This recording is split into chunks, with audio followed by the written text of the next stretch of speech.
우한 폐렴 때문에 좀 복잡합니다. 전염병이 아주 창궐하게 되면 부모 형제나 가까운 사람 간에도 멀리 해야 되는 이런 불상사가 생기죠. 그러니까 손자가 할아버지 집에 갔는데 할아버지가 문도 안 열어주고 먹는 것만 일단 줬다. 예를 들면 이런 겁니다.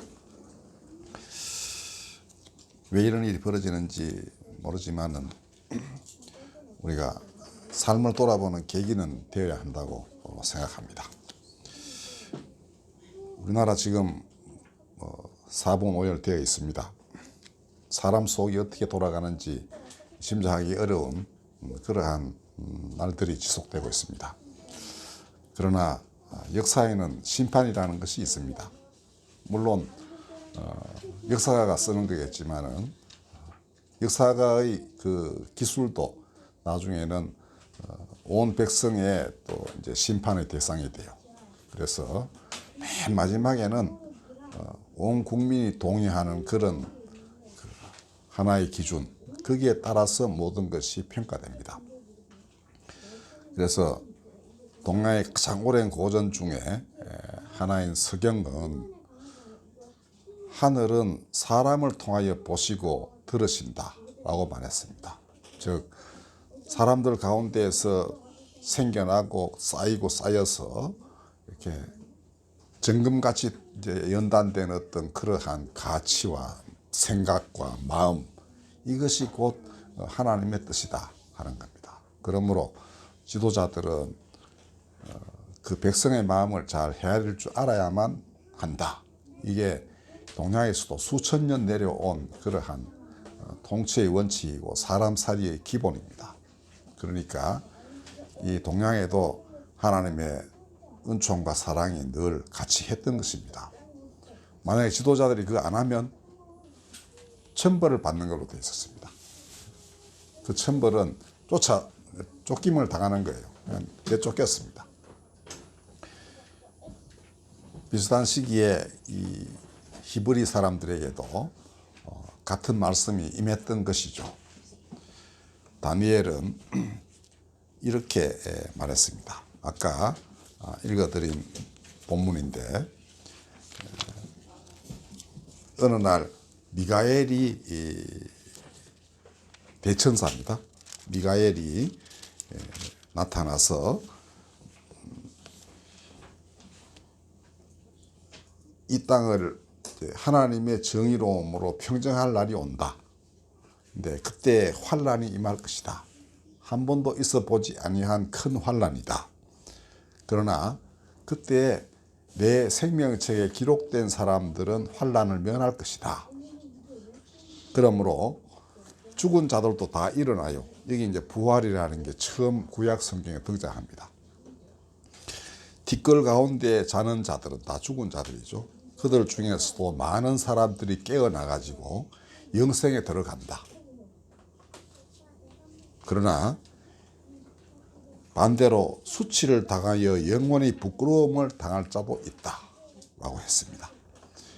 그래서 지혜 있는 자는 궁창의 빛과 같이 빛날 것이고 많은 사람을 옳은 대로 돌아오게 한 자는 별과 같이 영원토록 빛나리라 이렇게 했습니다. 그러니까 다니엘이 말하고자 한 것은 하나님의 심판보다는 어떻게 하면 하나님이 사람을 구원하시고 또 선한 일을 행한 사람이 영광을 얻는가를 가르치고자 한 것입니다. 목적은 이렇게 너희가 하나님의 영원한 생명 안에 들어오라. 이게 다니엘이 말하고자 한 궁극적 목적이었습니다. 그러나 만약에 그 빛으로 나오지 아니하면 어둠에 그냥 머물러 있겠죠. 이게 심판입니다. 요한복음도 똑같이 말했습니다. 빛이신 예수님이 오셨으나 사람들이 자기 악행이 드러날까 두려워 나오지 아니하는 것, 그래서 어둠에 그대로 머물러 있는 것, 이것이 심판이다 라는 것이었습니다. 자, 역사의 주제이신 하나님이 그 의로움을 어찌 드러내지 않으시겠습니까?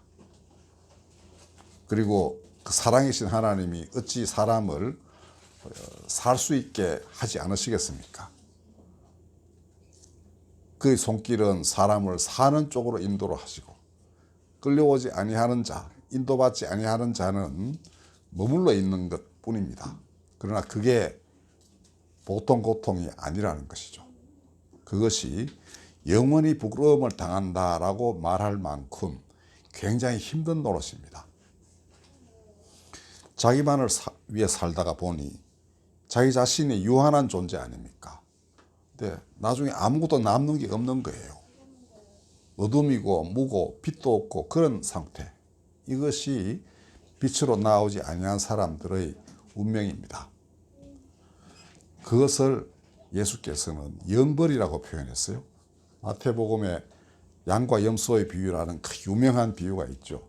그게 마지막 날에 쉽게 말하면 천국 갈 사람, 지옥 갈 사람 이렇게 분류를 하는데 지극히 작은 자 하나에게 손을 내민 사람은 다 양, 천국을 가고 그다음에 그거 안 한 사람은 이제 그냥 어둠에 머물러 있는데 그것을 예수께서는 영벌이라고 말했습니다. 그러니까 영벌이라는 뜻은 인간이 영원하지 않으니까 시간적으로 영원한 건 아니겠죠.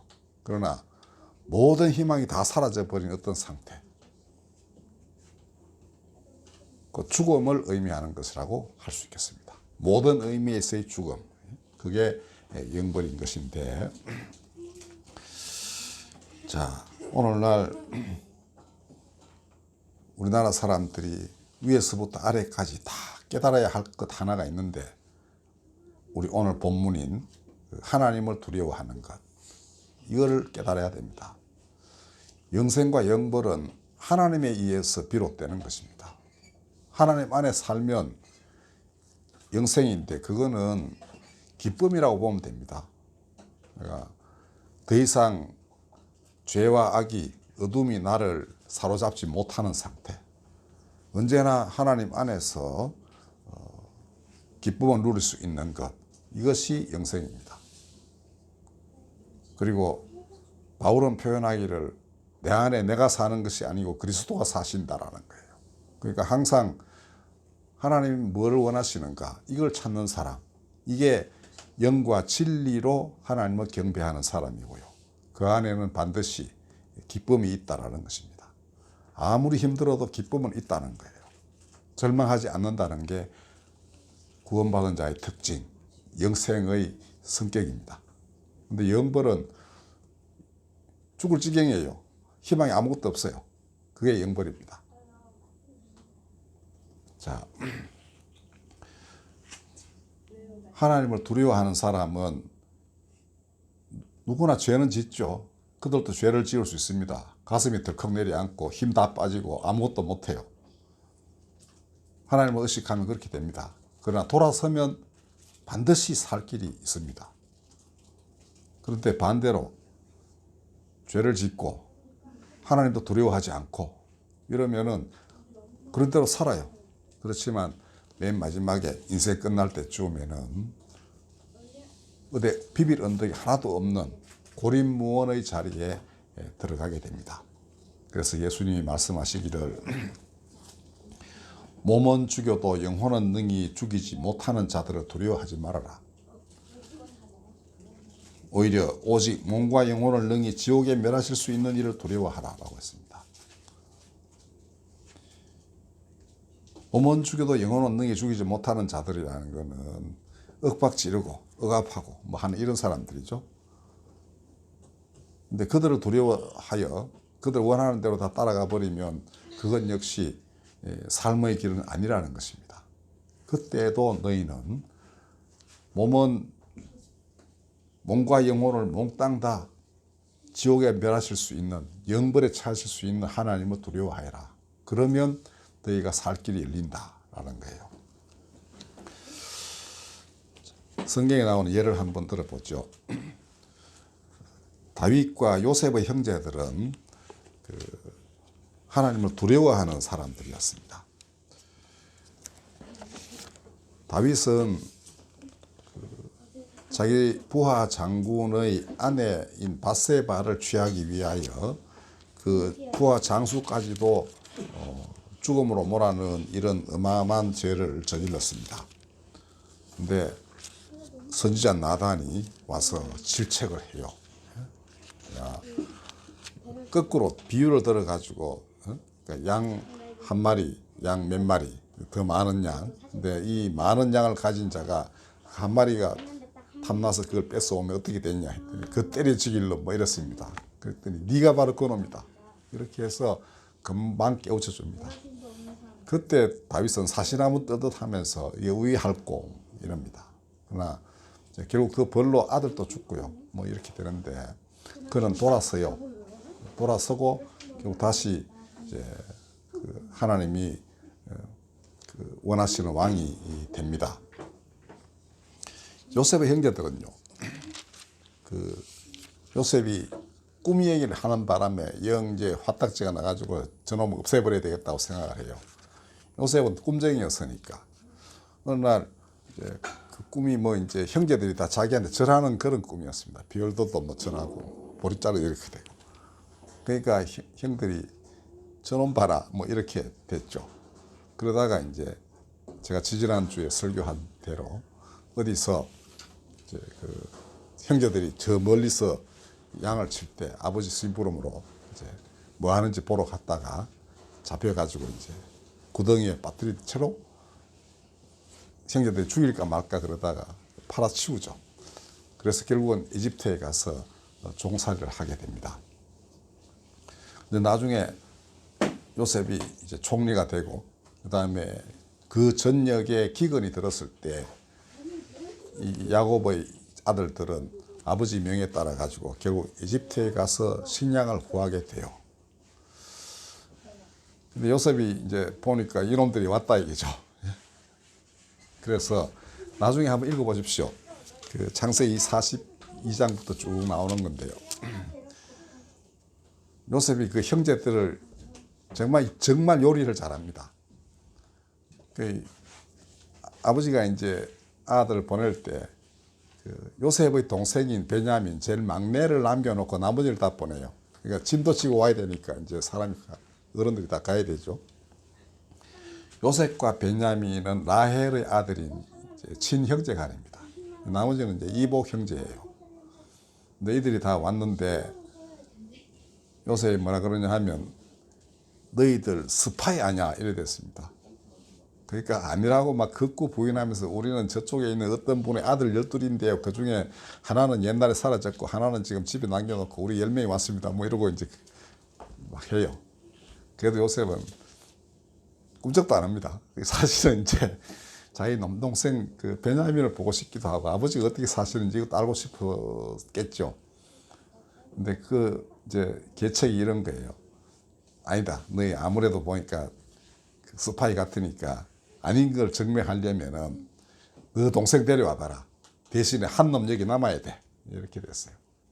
한 놈 남고 시므온인가 뭐 남아요. 그리고는 이제 다 갑니다. 가는 도중에 짐을 풀어보니 그 양식 사러 이제 가서 주었던 돈이 자기들 자루 안에 다 있는 거예요. 그 이 사람들은 다시 또 이제 혼란에 빠졌습니다. 야, 이제는 스파이 누명에다가 도둑놈 누명까지 씹어가지고 우리를 완전히 죽이려고 그러는구나. 그게 완전히 요셉을 선한 게 이제 사로잡힌 것이죠. 우리 또 돌아갈 수는 없고 돌아오면 베냐민을 데려오지 아니하면 마지막 남은 동생 하나 안 데려오면은 남 볼 생각 말아라. 그다음에 너 형제 하나도 볼 생각 말아라. 이제 일이 된 거죠. 그 집에 가서 이제 야곱한테 자초지종을 이행하니까 야곱도 이제 큰일 난 거죠. 그래서 금방 돌아와야 될 텐데 베냐민 데리고 이게 이제 두려운 겁니다. 베냐민까지 죽이려나. 이래서 양식 다 떨어질 때까지 그냥 있어요. 그러다가 어쩔 수 없이 이제 다시 그 베냐민 데리고 그다음에 돈은 2배로 해서 이제 돌아오게 되는데요. 그때 그 너희들 스파이지 하면서 이제 거의 죽을 지경으로 몰아넣는 과정에서 그 형제들이 이제 회개하는 장면이 나오는데요. 이제 하나는 이렇습니다. 21절에 보면 42장 그들이 서로 말하되 우리가 아우의 일로 말미암아 범죄하였도다. 그가 우리에게 액을 할 때 그 마음의 괴로움을 보고도 듣지 아니하였으므로 이 괴로움이 우리에게 임하도다. 그러니까 요셉이 이제 형들이 막 혈기 이제 살기 등등하게 이제 죽이려고 할 때 얼마나 힘들었겠어요. 그게 이제 이들 머릿속에 다시 떠오른 겁니다. 그때 우리 그러지 않았을 낀데 그러면 안 됐는데 이런 생각을 하게 된 거죠. 그리고는 아이고 이제 그 요셉의 괴로움이 지금 우리 괴로움이 됐구나 이렇게 한탄을 합니다. 그리고 그 요셉을 살리려 했던 사람이 르우벤 제일 맏형이에요. 그 맏형이 그들에게 말하기를 내가 너희에게 그 아이에 대하여 죄를 짓지 말라 하지 아니하였더냐. 그래도 너희가 듣지 아니하였느니라. 이제 그 핏값을 치르게 되었다.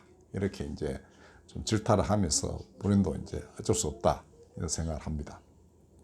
그러니까 죄값을 받을 수밖에 없다라고 이제 체념하거나 수용하는 것도 어떻게 보면 회개 중에 하나입니다. 그러니까 르우벤은 상당히 착한 사람이에요. 그러니까 결국은 구해주려고 했는데 다른 형제들이 말을 안 들었던 것이죠.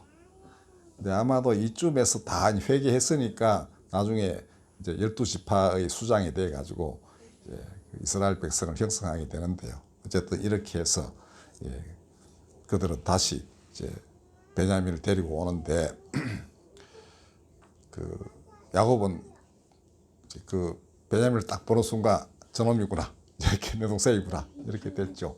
그리고는 그 시종을 시켜가지고 잘 대접해주라고 그럽니다. 시종이 다 데리고 이쪽으로 가니까 또 형제들은 또 겁나는 거예요. 야, 이제 완전히 우리 저쪽에 끌고 가가지고 몽땅 다 죽이려는 거구나. 아니면 우리를 완전히 종으로 만들려는 모양이구나. 뭐 이렇게 벌벌 떱니다. 근데 전혀 그렇지 않죠. 시종이 너가 그 돈 가져간 건 우리가 일부러 그런 것이고 이제 뭐 다 됐다. 걱정하지 마라. 이렇게 해서 잔치도 베풀고 하는데 요셉이 이렇게 형제 순서대로 쭉 앉게 하는 거예요. 그러니까 누가 맏형 1, 2, 3, 4, 5, 6, 7, 8 이렇게 그다음에 베냐민은 또 먹는 걸 5배나 줘요. 신기하다는 생각하지만 여하튼 이제 그렇게 해서 은혜중에 자신을 드러내고 그렇게 합니다. 나중에는 해피엔딩으로 끝나죠. 나중은 여러분들 직접 보십시오. 되게 재밌습니다. 자, 근데 그 형제들이 결국은 12지파의 그 우두머리로서 이제 하나님의 축복을 받을 수 있었던 것은 그래도 이들은 회개할 수 있던 사람이었고 또 회개도 실제 했고 죄는 그렇게 지었습니다만은 또 했습니다. 그 다음에 요셉은 더욱더 뛰어난 사람이죠. 이렇게 한 것은 형들이여 자책하지 마소서. 이건 다 하나님이 우리 모두를 살리기 위하여 그렇게 하신 것입니다. 이렇게 하여 그들의 그 죄책감마저도 이렇게 없애주게 하는 그런 말을 해줍니다. 이게 하나님의 사람의 특징인 것이죠. 그죠? 그러니 이런 사람들은 하늘의 별과 같이 빛나야 마땅하죠. 다니엘서의 그 표현은 그런 요셉 같은 사람들을 염두에 두고 한 말입니다. 그러니까 어찌 보면은 다윗보다도 솔로몬보다도 훨씬 더 하나님의 영광을 드러낸 사람이 바로 요셉이에요. 생고생했죠.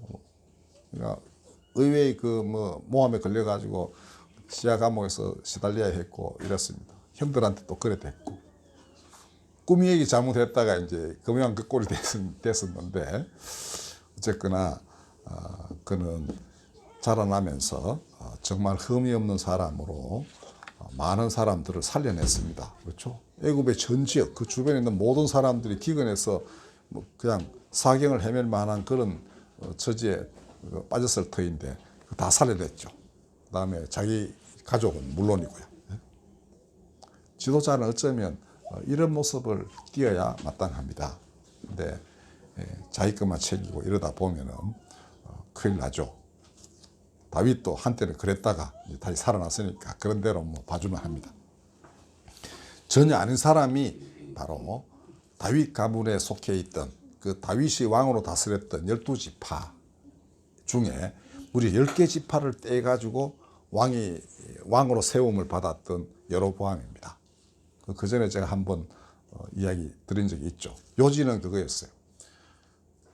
워낙 솔로몬 아들 르호보암이 이제 개차반이었기 때문에 하나님이 선지자를 보내가지고 이 여로보암을 세워서 10개 지파를 다스리게 해요. 그리고 실제로 르호보암은 아주 이제 강경책을 더 강하게 이제 시행하려 하니까 10개 지파 사람들이 아예 여로보암을 왕으로도 추대하기도 해요. 선지자가 미리 이제 예약도 해주고 백성도 이제 그를 왕으로 세우고. 그런데 여로보암의 마음이 성전이 예루살렘에 있으니까 자기가 다스리는 이 지파 사람들이 자꾸 예루살렘에 가다가 보면 자기 대신에 예루살렘 왕을 섬길 것 같죠. 그래서 아예 자기 그 바운다리 안에, 영토 안에 성전을 이제 성소로 세워버리고 맙니다. 그래도 그거는 뭐 또 성소니까 그럴 수도 있겠죠. 그러니까 예를 들면 여기 예배당 하나 있는데 너무 머니까 여기서 드리자 하면 그만큼은 그런 대로 이제 봐주면 합니다. 그런데 마땅치 아니한 사람을 제사장으로 세우는 거예요. 전혀 자격이 없는 사람. 그 이스라엘에서는 레위인 사람들만 그렇게 할 수 있습니다. 근데 그 전에 이미 레위인들은 10개, 한 지파 중에 골고루 섞여서 이렇게 살도록 하나님이 해놓으셨기 때문에 그 여로보암의 영토 안에도 레위 사람들은 늘 있었던 것입니다. 그런데 그는 자기 마음에 드는 사람 그냥 임명해버린 거예요. 뭐 우리 주변에서 많이 볼 수 있죠. 전혀 자격 없는 사람을 그 자리에 앉혔다.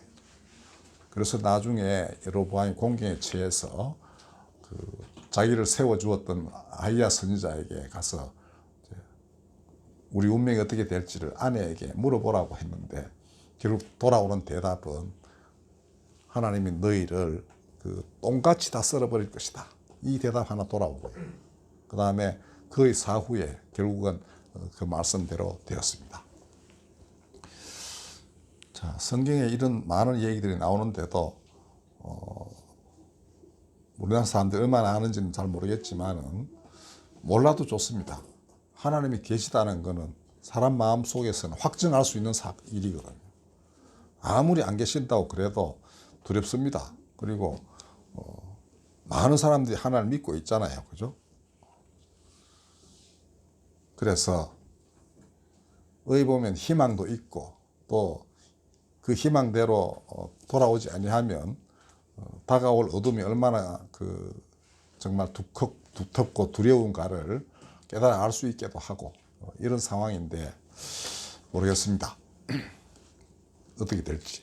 다만 그리스도인들은 처음에 다니엘이 그랬고 예수님도 그러셨듯이 하나님께서 원하시는 것은 모든 사람이 구원을 얻고 진리를 아는 데 이르는 것이다 라는 것. 바울이 디모데에게 보낸 편지 안에 나와 있는 바로 그 말씀입니다. 오직 그거 하나로 살고 말하고 행동하고 이렇게 해야만 되는 것입니다. 하나님을 두려워하는 사람들이 스스로 모범을 보일 때 딴 사람도 그 길을 알게 돼요. 오늘 우리나라는 바로 그런 사람들이 필요한 그러한 시기입니다. 많은 기도도 필요하고 행동도 필요하지만은 더 중요한 것은 내적 마음입니다. 정말 내 안에 어떤 다른 것도 살지 않고 오직 예수 그리스도만이 사시는 그것을 원하는 사람들, 그리고 그렇게 되지 못하는 것을 두려워하고, 그 다음에 또 이 땅에 임할 여러 가지 어려운 재앙들, 그거는 인간이 자기 중심으로 살게 되면 결국 자연이 보복합니다. 왜냐하면 인간이 이웃에게 해를 끼쳐도 상대방이 복수를 할 거 아닙니까? 근데 자연도 마음대로 다루면 복수를 해요. 이미 아담과 하와가 타락해서 쫓겨났을 때 하나님이 예고를 하셨습니다. 가시와 은거키가 너를 맞이할 것이다. 너는 이마에 땀을 흘려야 먹고 살 것이다. 그렇게 했습니다. 이 우주와 인간의 상호관계를 잘 설명하고 있는 그런 본문이에요. 지금 전염병에 보면 또 그런 면도 있겠죠. 다른 건 다 마찬가지입니다. 북한이 그 백두산 근방에 지진이 자꾸 일어난다는데 핵실험의 그 여파일 것이다. 이렇게 보고 있죠. 자연을 잘 보호하고 다스리고 보존하려 했다면 재앙은 굉장히 줄어들 거예요. 그죠? 근데 우리는 너무 오만했다. 하나님을 두려워하지 않았다. 이거 절감할 수밖에 없습니다. 그러나 늦지 않았다. 돌이킨 다음에 언제나 살 길은 있다. 이거를 깨달아야 되는 것입니다. 하나님을 두려워하는 사람은 그걸 알고 또 그걸 전파해야 되고 사람들은 반드시 그 길 따라와야 된다는 거. 이것만은 변함이 없는 철칙입니다. 부디 이 나라가 그런 길 갈 수 있기를 바랍니다. 기도하겠습니다. 거룩하신 하나님, 이 땅에 하나님을 두려워하는 사람들이 더 많이 생겨나서 진실로 하나님께서 이 땅을 뜻대로 다스릴 수 있게끔 그렇게 우리를 인도하여 주시옵소서. 우리나라 사람들이 하나님을 두려워하지 않는 듯합니다. 언제부터 이 믿음을 잃어버렸는지 하나님 그 첫 믿음으로 돌아가게 하여 주시옵소서. 일제의 그 혹독한 압박하에서도 찬양할 수 있었던 그 민족이 우리나라 사람 아닙니까? 압제에 굴하지 않고 방방곡곡에서 태극기를 들고 만세운동을 벌일 수 있었던 것이 이 민족 아닙니까? 어떤 사람도 꺾을 수 없었던 진리를 향한 발걸음, 그 길 걸어온 사람들이 이 땅에서 수없이 많았습니다. 하나님, 부디 이 땅에서 진리가 살고 비진리가 죽는 놀라운 역사가 일어나게 하여 주시옵소서. 오늘날 사람들이 미몽에서 깨어나 진리를 알고 합력하여 선을 이루도록 인도하여 주시옵소서. 예수님의 이름으로 감사하며 기도드렸습니다. 찬송가 428장 부르겠습니다.